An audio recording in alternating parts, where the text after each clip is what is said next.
Eu quero compartilhar com você um texto lá no livro de 2 Timóteo. Parabéns ao Hernani, Deus te abençoe, viu? É hoje mesmo aniversário? É? Poxa vida. Toda a boa mão de Deus esteja sobre você, sobre a sua casa, sobre a Patrícia, sobre essa família linda. Seu testemunho é uma inspiração para todos nós, viu? Igualmente, parabéns a Natália. A Natália está por aqui também, tá? Ali, ó. Parabéns. Se você estiver fazendo aniversário hoje ou essa semana, que Deus te abençoe também, no nome de Jesus, que Deus possa fazer com que você viva o melhor ano da sua vida, em nome de Jesus. 2 Timóteo, nessa reta final, né? Semana passada eu falei sobre Tessalonicenses, hoje eu estou falando sobre 2 Timóteo. Eu estou terminando de ler a Bíblia toda, espero fazê-lo aí nessa próxima semana, no máximo 10 dias. Faltam poucos capítulos, poucos livros, livro de Apocalipse, Hebreus e João, né?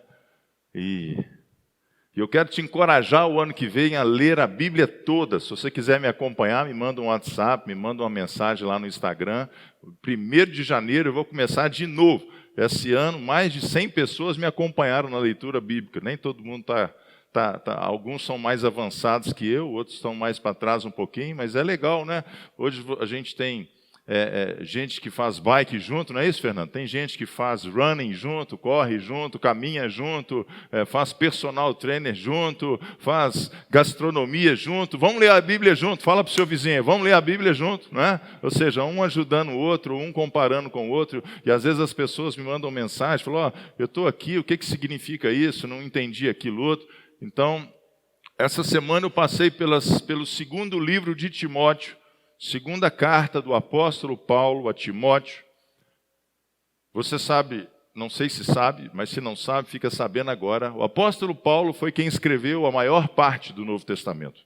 Apesar dele não ter estado com Jesus, a sua conversão se dá naquele episódio em Atos capítulo 9, quando ele cai do cavalo, né, a caminho de Damasco, e ele tem um encontro com Jesus ali. A partir daquele momento, a vida dele é transformada.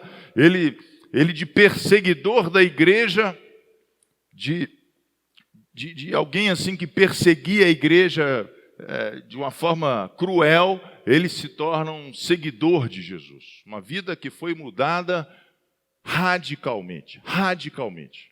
O apóstolo Paulo, a vida dele, se você tiver a oportunidade de estudar, né, você vai ver que a experiência que ele carrega, os seus ensinamentos, as suas epístolas, o seu testemunho de vida é algo sensacional. Os psicólogos, os psicanalistas fizeram uma pesquisa da história, da biografia, do conteúdo relatado pelas próprias pessoas que viveram na história moderna, desde Jesus aos tempos de hoje.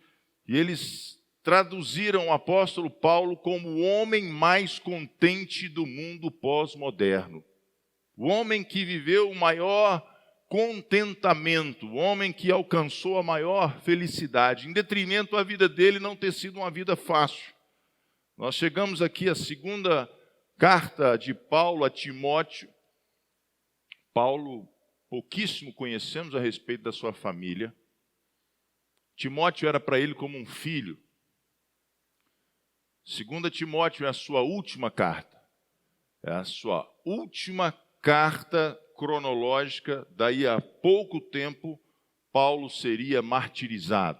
Paulo seria morto. E nessa 2ª carta de Timóteo, se a gente pudesse...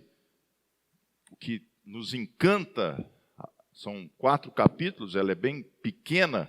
Paulo está escrevendo a alguém que o considerava como pai, e ele considerava Timóteo como filho. Mas esse filho, por alguma razão, precisava ser reconduzido àquilo que inicialmente ele tinha proposto. Você está comigo nessa manhã? Veja você como se você se permitisse nessa manhã ser filho desse grande homem, do apóstolo Paulo, desse grande escritor, desse grande seguidor de Jesus, desse homem que teve revelações maravilhosas. Ele mesmo disse, eu já fui arrebatado até o 3º céu. Eu já vi coisas que eu não poderia nem dizer para vocês, porque vocês não iam acreditar. E Paulo então está escrevendo como um pai escreve ao filho. Paulo está preso, algemado. Paulo esteve preso por 2 ocasiões em Roma. Na sua primeira ocasião foi uma prisão domiciliar por 2 anos. Uma prisão domiciliar é algo mais tranquilo, é algo mais ameno. Nessa segunda vez, não. Paulo está encarcerado, Paulo está algemado. Paulo está sofrendo a solidão, Paulo está sofrendo da doença, Paulo está sofrendo a falta dos amigos. E ele, nesse capítulo 4, nessa carta, ele traz uma pérola para a gente, que você já deve ter ouvido por aí, talvez seja o versículo mais conhecido desta epístola, que ele fala assim: combati o bom combate, terminei a carreira, e guardei a fé. E ele está dizendo que a minha vida está sendo derramada como uma libação diante de Deus. Mas o que eu queria nessa manhã trazer para nós está no capítulo 1 da 2 Timóteo, quando ele endereça a Timóteo as suas preocupações. Quantos são pais aqui? Deixa eu ver. Pais ou mães, evidentemente, né? Mamãe ou papai. Temos ou não temos preocupações com os nossos filhos? Às vezes queremos reconduzi-los, às vezes queremos orientá-los, às vezes queremos discipliná-los, não é verdade? Filho pode ter 1 ano de idade, ou pode ter 30 ou 40, continua sendo filho. E as preocupações são as mesmas. Não é porque você cresce que a sua mãe ou seu pai, fala, não, agora você se vira por conta de você. Não existe isso. Você é maior de idade para o Estado, você é maior de idade para a sociedade. Você pode ter carteira de motorista, você pode ter CPF, você pode ter seu negócio próprio, mas para papai e mamãe você continua sendo um filho. E Paulo está fazendo isso aqui, ou seja, logo no início do capítulo 1, eu quero ler para você e com você 3, 4 versículos, que diz assim no versículo 5. Versículo 5 do capítulo 1. Recordo-me da sua fé não fingida, que primeiro habitou na sua avó Lóide, na sua mãe Eunice, e eu estou convencido de que também habita em você. Por esta razão eu torno a lembrar-lhe. Diga comigo, torno a lembrar-lhe. Diga outra vez, torno a lembrar-lhe. Às vezes na vida, pessoal, a gente esquece de coisas que não podemos nos esquecer. Às vezes a vida é cruel, às vezes a vida é pesada, às vezes a vida é difícil. Paulo estava preso, Timóteo tinha perdido a sua referência de pai, de discipulador, de mentor. E Paulo diz assim para Timóteo, eu torno a te lembrar. E é o que eu quero fazer com você nessa manhã. Que pelo Espírito Santo de Deus, Ele possa te lembrar de situações que por acaso, em algum momento, por circunstâncias que nós vivemos, nós nos esquecemos. E Paulo está dizendo, olha, eu quero voltar a te lembrar que mantenha viva a chama e o dom de Deus que está em você, mediante a imposição das minhas mãos. Pois Deus não nos deu o espírito de covardia, mas de poder, de amor e de equilíbrio. Versículo 8. Portanto, não se envergonhe de testemunhar do Senhor, nem de mim, porque sou prisioneiro dele.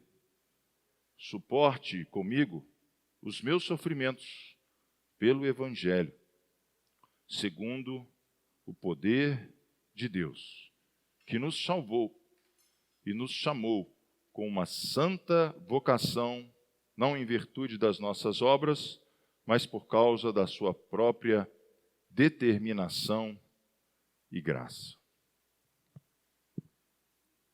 Nós estamos juntos aqui nessa manhã, ou seja, Paulo queria reconduzir Timóteo. E ele tem uma beleza única no trato com Timóteo. Ele não senta o pau em Timóteo. Ele não fala mal de Timóteo. A pior forma de nós reconduzirmos uma pessoa ao caminho, à verdade de Deus, às promessas de Deus, ao dom de Deus, não é pisando nessa pessoa, não é maltratando essa pessoa, não é acusando essa pessoa, não é dizendo para ela que ela não vale nada, não é dizendo para ela que, olha, você errou e agora você vai queimar vai queimar no inferno. Não é assim, que tenha sabedoria, pelo amor de Deus, tem alguma sabedoria na sua vida. Sabe, aprenda um princípio básico de relacionamento com as pessoas. Se você for criticar, se você for disciplinar, discipline no particular e elogie no público. Você está entendendo? Elogie as pessoas em público. Se você tem alguma coisa para falar dessa pessoa, discipliná-la, corrigi-la, feche a porta e seja só você e ela. O apóstolo Paulo sabia que todo mundo ia ler essa carta.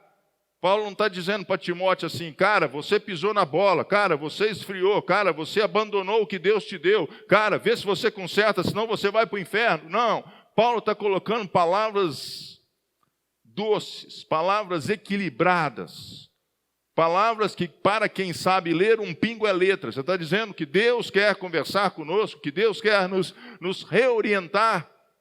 Ou seja, muitas vezes nós deixamos, sabe, que todo pavor, que todo amedrontamento saia da nossa vida e vá em direção às pessoas. As pessoas não amam a Deus, as pessoas se enchem de medo de Deus.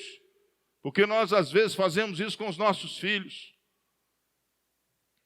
E Paulo está dizendo assim, poxa, eu me recordo da história maravilhosa da sua avó, da sua mãe, da fé genuína que habitava na sua avó Lloyd, na sua mãe Eunice, e igualmente essa fé habita em você, e que você é um homem sincero, você é um homem verdadeiro. Ou seja, Paulo está enaltecendo a história daquele jovem, sem citar o pai dele, que possivelmente pode ter sido a razão da sua dificuldade na vida, porque nesse momento Timóteo era um jovem com 20 e poucos anos de idade. Distante de Paulo preso em Roma. E Paulo sabia que existia algo de Deus em fazer com que Timóteo pudesse voar. Querido, Deus te planta pessoas na sua volta, não é para você pisar nelas, é para você servir de aeroporto para ela poder decolar da sua vida, decolar através das suas palavras. Coloque palavras nas vidas das pessoas que façam com que elas possam voar. E não sofrer um colapso mental ou psicológico. Tanta gente tenebrosa hoje, tanta gente amedrontada hoje, vai para tal lugar, você vai morrer, vai para tal lugar, você vai quebrar, vai fazer isso, vai fazer aquilo outro, ou seja, lança fora toda palavra de medo, toda palavra de morte, toda palavra maledicente, porque da sua boca vai sair a palavra de Deus, que é palavra de vida, que é palavra de fé, que é palavra de esperança, que é palavra de saúde.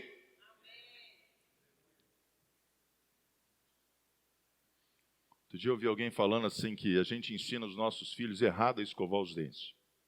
Eu achei sensacional isso. Porque papai e mamãe dizem para a criança assim, vai escovar os dentes, menino. Se você não for escovar os dentes, você vai ter. Se você tiver cárie, eu tenho que te levar num lugar terrível, que se chama dentista. Não é à toa que a gente tem pavor de motor de dentista até hoje. Ou seja, nós ensinamos regras que são boas da forma errada. Errada. Paulo está dizendo, eu conheço a sua sinceridade. Eu olho para cada um de vocês nessa manhã e eu vejo a sinceridade de Deus no coração de vocês. Vocês estão aqui nessa manhã, vocês se preocupam com Deus, vocês se preocupam com a vida. Ou seja, o que Paulo está querendo trazer à tona no coração de Timóteo? Paulo está dizendo, eu olho para você e eu vejo o homem sincero que você é. A sinceridade é a capacidade que nós temos de olhar para dentro de nós e encontrar as respostas que precisamos dar para a vida.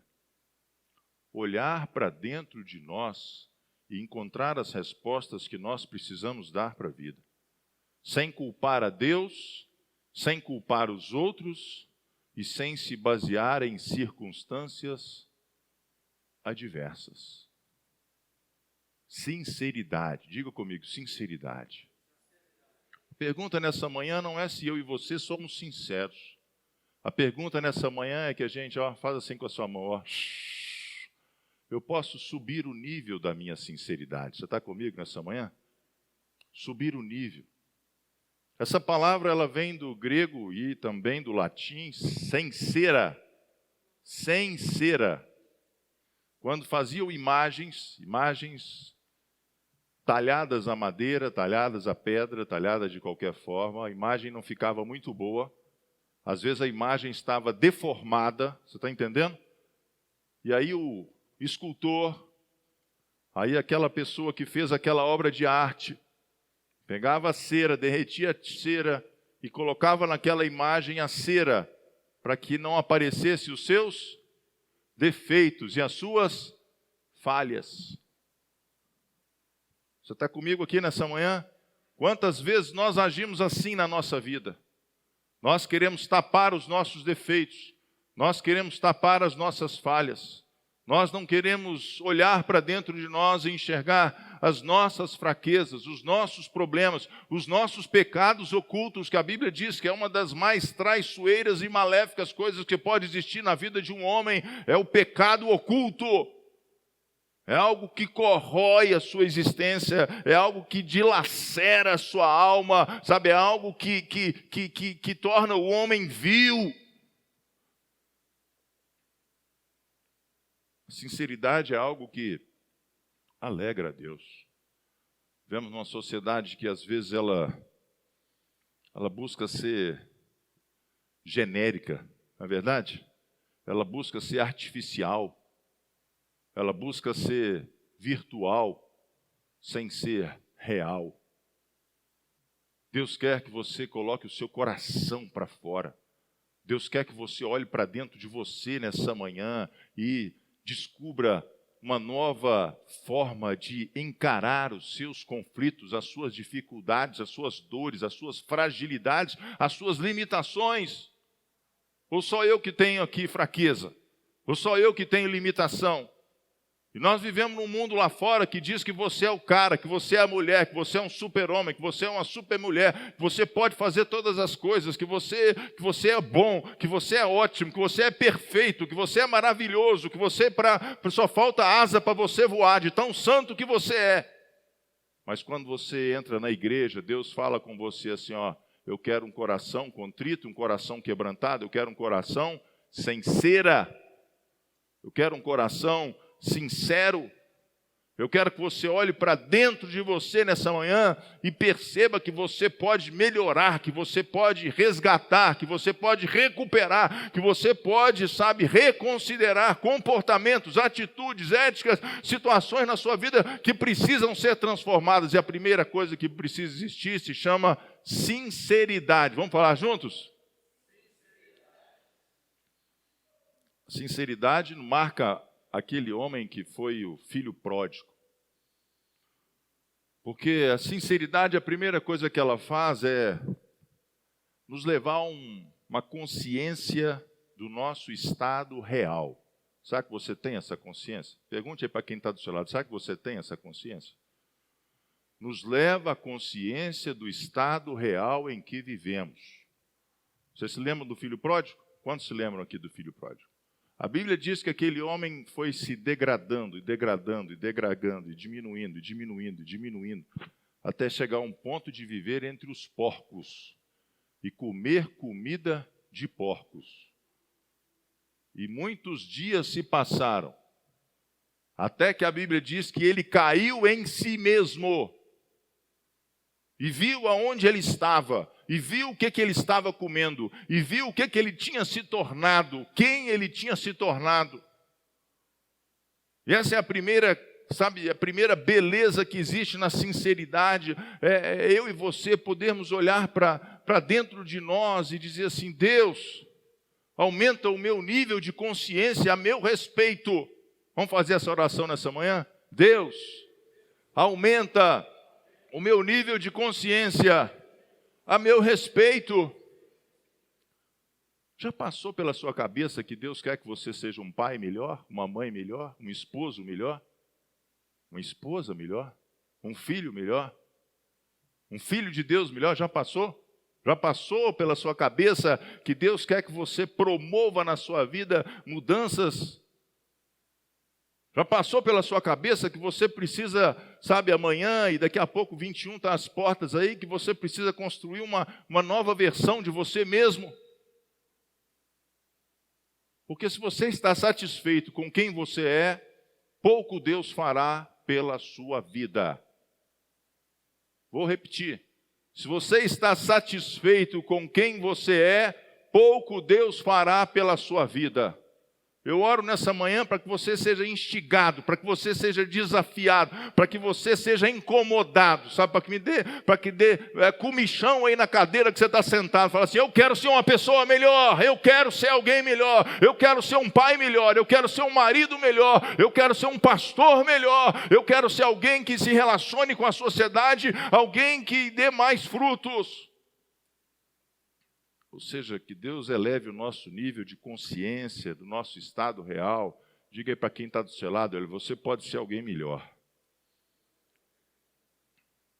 Segunda coisa que a sinceridade faz é não responsabilizar ninguém pelos vieses da sua vida, a não ser você mesmo. Preste atenção nisso. Você é uma pessoa sincera? Se você é capaz de olhar para os desalentos da sua vida, se você é capaz de encarar os fracassos da sua vida, se você é capaz de encarar as derrotas da sua vida e dizer para você mesmo, ninguém tem culpa disso, a não ser eu mesmo. Eu mesmo. Isso é crer na soberania de Deus, isso é crer na grandeza de Deus, isso é crer no milagre de Deus, isso é colocar a sua fé em ação. Ou seja, a sinceridade, quando você alcança esse nível de sinceridade que Paulo está falando aqui sobre Timóteo, está dizendo, olha, Timóteo, eu sei que você é um cara sincero. A Bíblia não nos fala, mas quem sabe Timóteo tinha um problema com seu pai? Quem sabe era um pai que não o amava, que não o respeitava, que não o reconhecia. Existem algumas pessoas que acreditam nisso, que não é sem motivo que Paulo não fala do pai de Timóteo. Paulo fala da mãe, Paulo fala da avó. Ou seja, relações familiares conflituosas, relações familiares difíceis. E Paulo está dizendo para Timóteo, Timóteo, você é sincero, reconheça que Deus te colocou nessa posição e que Ele é capaz de fazer com que você supere a sua dor, a sua falta, o seu fracasso.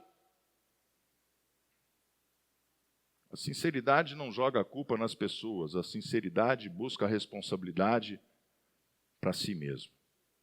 E assim como o filho pródigo, a sinceridade nos leva a redirecionar os nossos passos. Não é bom isso? Faça assim comigo. Faz aí, pega as duas mãozinhas, uma atrás da outra. Faz assim. Redirecionar os nossos passos. Isso é divino, querido. Isso é divino. Diga para quem está do seu lado, isso é divino. Ou seja, aquele filho pródigo, quando ele caiu em si mesmo, quando ele viu o estado lamentável que a vida estava, que a vida que ele tinha, a vida que ele levava, a Bíblia diz que ele caiu em si mesmo, ele disse, eu vou voltar para a casa do meu pai. Eu vou voltar para a casa do meu pai.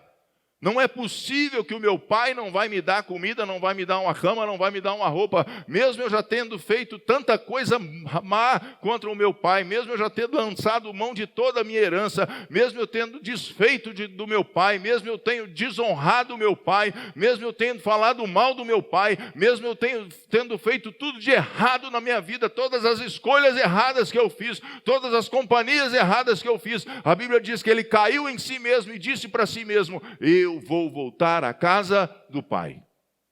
Sinceridade te leva a redirecionamento. Eu nasci assim, eu sou assim, eu vou viver assim. Tudo que você precisa do Espírito Santo de Deus para redirecionar a sua vida.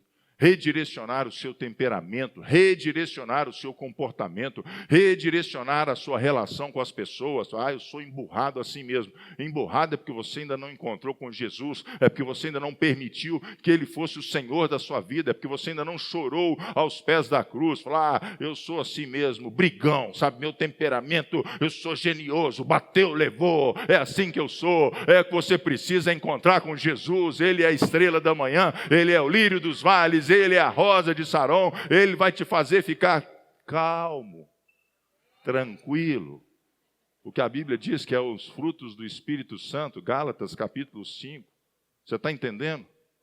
Redirecione a sua vida, meu querido, no nome de Jesus.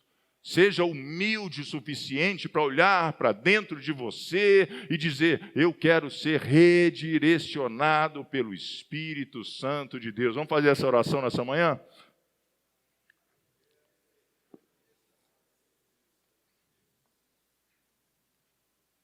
O apóstolo Paulo diz aí no versículo 6,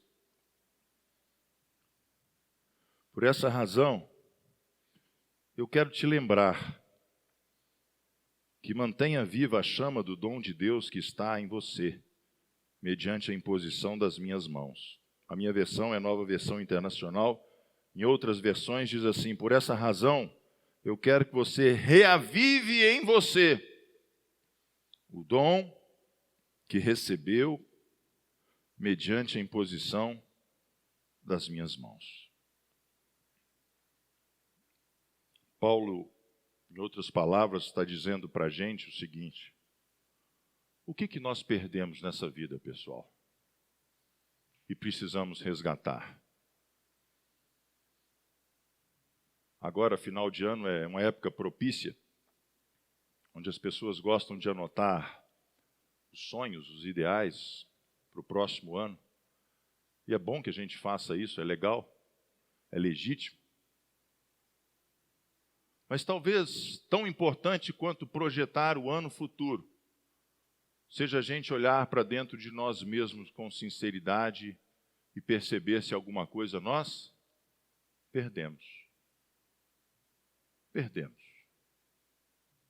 Quem sabe você termina o ano de 2020 com percas. E quando eu estou dizendo de perda, pessoal, não estou dizendo que você perdeu uma casa, perdeu um sapato, perdeu um carro, perdeu o emprego. Eu não estou dizendo isso. Estou dizendo de perdas mais sérias que você pode ter na sua vida. Que você perdeu sonhos.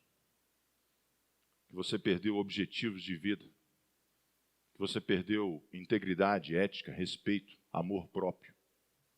Que você perdeu o zelo por Deus, o amor a Deus. É isso que Paulo está dizendo. Timóteo, eu olho para você e eu quero que você reavive. Diga comigo, reavivar. Diga outra vez, reavivar. Diga bem forte, reavivar. Eu quero que você esquente o seu coração de novo. Eu quero que o seu coração passe de novo a bater a 120, 140, 160 batimentos cardíacos por minuto. Timóteo, você congelou o seu coração. Algo aconteceu na sua vida. Algo te entristeceu, algo te decepcionou, Timóteo. Isso não pode continuar assim. Essa é a minha oração por você nessa manhã, querido. Não tenha ninguém aqui dentro, ninguém que esteja me ouvindo, que pode dizer para si mesmo que não tenha perdido alguma coisa que precisa encontrar de novo. Um relacionamento que foi quebrado. Um propósito que foi esquecido. Um compromisso com Deus que foi deixado para trás. Janeiro, eu disse a vocês que muitas pessoas acompanham comigo e leem a Bíblia, mas lá em janeiro era um grupo de mais de 500. E eu fico me perguntando aonde foram os outros 400. Nós desistimos muito fácil, queridos. Não temos em nós o DNA da permanência. Rapadura é doce, mas não é mole não. É igual a vida. A igreja é um lugar difícil. Relacionamento com Deus é um lugar difícil. Mas Deus não te chama para que você seja alguém que fica assistindo. Deus te chama para alguém que se posicione, que viva o Evangelho e que sofra pelo Evangelho e que se dê pelo Evangelho, sabe? Que promova o Evangelho. Talvez por negligência, talvez por medo, talvez por decepção, talvez por desencanto da própria vida. Nós perdemos a coragem, pessoal. Perdemos a coragem de falar. Perdemos a coragem de tomar riscos. Perdemos a coragem de ter a perspectiva da eternidade no nosso coração. E o apóstolo Paulo está dizendo que Timóteo tinha, de alguma forma e por algum motivo, se tornado um prisioneiro das circunstâncias em que ele vivia. Preste atenção nisso. Aquele jovem, tremendamente promissor, tinha se tornado prisioneiro das circunstâncias que ele vivia. Nessa manhã eu quero orar por nós, e eu me incluo nessa oração, para que Deus possa libertar a nossa vida. E que você seja capaz de olhar para dentro de você. Feche seus olhos aí por 30 segundos.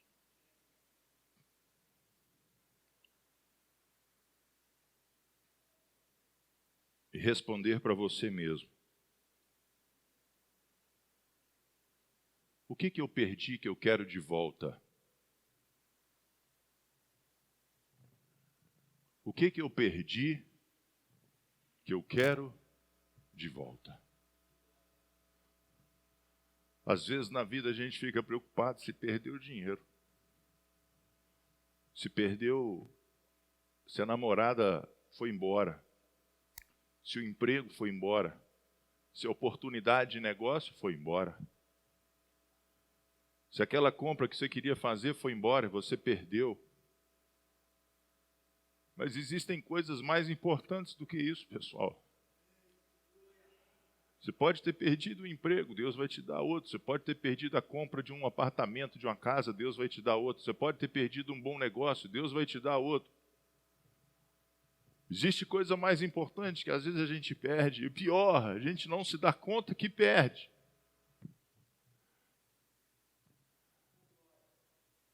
A gente não se dá conta que perde. Vivemos uma vida com cera, sem sinceridade.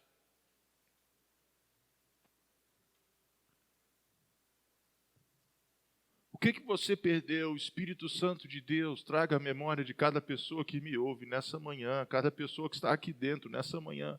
O que nós perdemos? O que nós perdemos que devemos procurar, que devemos trazer de volta?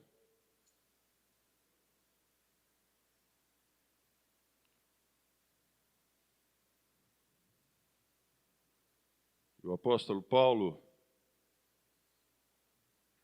termina dizendo no versículo 7, pois Deus não nos deu espírito de covardia ou espírito de medo, em outras versões, mas de poder, de amor e de equilíbrio. Deus não nos deu espírito de covardia. Preste atenção que a Bíblia diz que a covardia é um espírito que te afugenta, que te faz recuar, que te faz silenciar, que te faz não tomar a atitude que você precisa tomar. Quer saber? Cansei, vou ficar calado agora, não vou mais fazer nada. Não quero melhorar nada, quero que o mundo acabe em barranco para me morrer encostado. E Deus está te dizendo nessa manhã, eu não te dei espírito de medo. Eu não te dei espírito de fatalismo. Eu não te dei um espírito para que você ficasse sentado numa cadeira de balanço esperando a vida passar. Eu não te dei um espírito de medo para que você simplesmente se amoldasse a esse mundo, não. Eu te dei um espírito de poder. E é interessante que o apóstolo Paulo usa essa palavra poder e muitas vezes nas suas cartas. Eu vou terminar com isso. E a Bíblia fala muito sobre essa palavra poder. O Novo Testamento foi escrito no grego. E para o grego existem várias palavras que significam poder, que traduzimos no nosso português para poder. E quando o apóstolo Paulo diz aqui esse poder, o mais comumente palavra usada no grego para poder é dunamis. Daí origina dinamite. Daí se origina o dínamo, dunamis. É um poder explosivo, é um poder presencial, é um poder de manifestação, dunamis. Atos capítulo 3, e recebereis dunamis, ao descer sobre vós o Espírito Santo.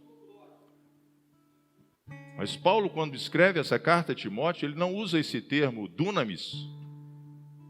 Ele usa uma outra palavra que também significa poder, que significa kratos no grego, que significa domínio, supremacia. Diga comigo, supremacia. Significa tomada de autoridade. Diga comigo, tomada de autoridade. É o poder que Deus exerceu lá em Gênesis, quando Deus fez o mundo pela palavra. A Bíblia diz em Gênesis que pela palavra do seu kratos, pela palavra do seu poder, todas as coisas foram feitas, e nada do que foi feito sem a palavra de Deus. De alguma forma, Timóteo tinha perdido até mesmo a sua significância. Estava diminuída, enfraquecida, apequenada. E Paulo está dizendo para Timóteo: Timóteo, Deus não te deu um espírito de covardia. Deus te deu um espírito de autoridade. Deus te deu um espírito de supremacia. Onde você chegar, Timóteo, Deus chegou com você. A sua palavra será ouvida, a sua voz será referendada, a sua presença será notada. Você está entendendo quem você é? Porque o Espírito Santo está em você. Aonde você chegar, querido, aonde você chegar, Deus chegou com você. A autoridade do Espírito Santo chegou com você. Supremo. Queria que você ficasse de pé comigo nessa manhã.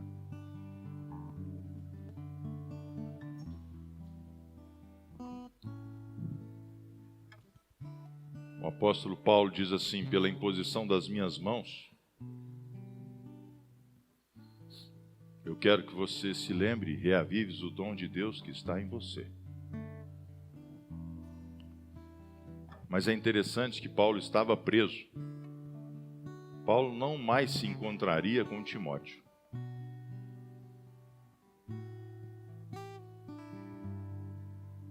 E eu creio que de alguma forma Paulo estava tentando remeter a mente de Timóteo ao passado. No dia em que ele tinha recebido, pela imposição das mãos da igreja e do próprio apóstolo Paulo, quando eles se encontraram, dons, promessas, sonhos e ideais. E Paulo está dizendo para ele: busque no seu passado, Timóteo, o propósito da sua vida futura. Eu sei que a sua vida tem sido difícil, Timóteo, eu sei que a sua vida tem sido dura, eu sei que os seus relacionamentos não são fáceis, eu sei que você é um jovem, eu sei que você tem muita incerteza, eu sei que você tem muita insegurança, eu sei que você tem muitas fragilidades e muitas limitações, mas eu quero que você acredite que Deus te deu um espírito de poder, que não varia pela sua idade, que não varia pelo seu sexo, que não varia pela sua família, que não varia pelas quantidades de dinheiro que você tem no banco, porque você tem o Espírito Santo de Deus, e Ele te deu o espírito de poder, de amor e de moderação. Se você puder levantar suas mãos, vamos cantar um cântico, e a minha oração por você nessa manhã, que o Espírito Santo de Deus te desperte, para que com a sinceridade que você tem, olhe para dentro de você nessa manhã, e se você perdeu alguma coisa, querido, e se você perdeu a chama de Deus no seu coração, e se você perdeu a pregação do Evangelho, se você perdeu o ardor, e se você perdeu a paixão e a igreja para você é simplesmente um rito, e se você perdeu o calor, eu oro para que nessa manhã você seja capaz de reencontrar. Eu oro para que aquilo que você tenha por algum motivo perdido da sua alma e no seu coração seja reavivado nesta manhã.